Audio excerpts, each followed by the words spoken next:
Hi there. So we're starting to see rumblings of the end of forbearance, and what is that going to mean for real estate prices? So it's complicated, of course, but I have a basic. I'll start with millennials. So for a while there, maybe a year ago, even 2 years ago, we were all being told millennials don't want to own a house. They want the freedom, they move, they change jobs like they change their clothes, right? So they don't really want to be tied down to a home. That's what we were told. And then they started buying houses. No.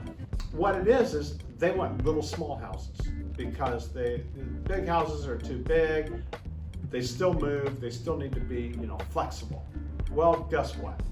Millennials are our number one age group for buyers right now. Millennials are buying like crazy, and they're buying the biggest, baddest house they can get.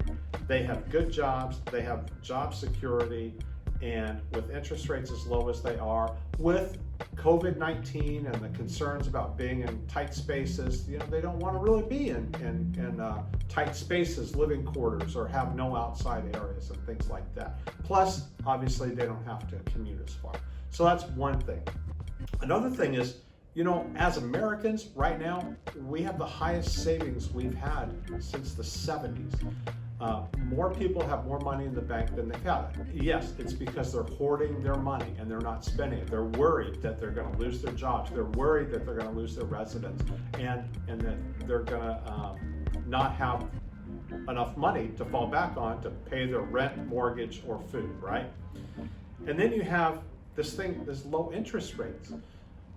The thing about the low interest rates is you have people who on their very first payment are paying down their principal on their home.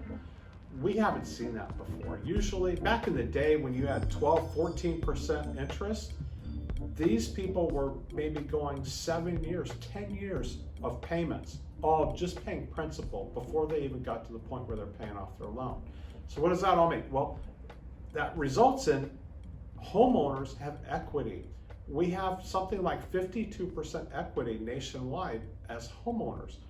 That's a lot of equity.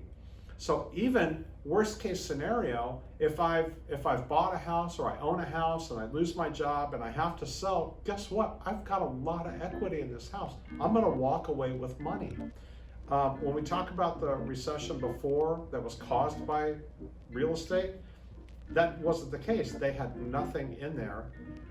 They had no money in there, and they had no equity, so they had no reason not to bail out.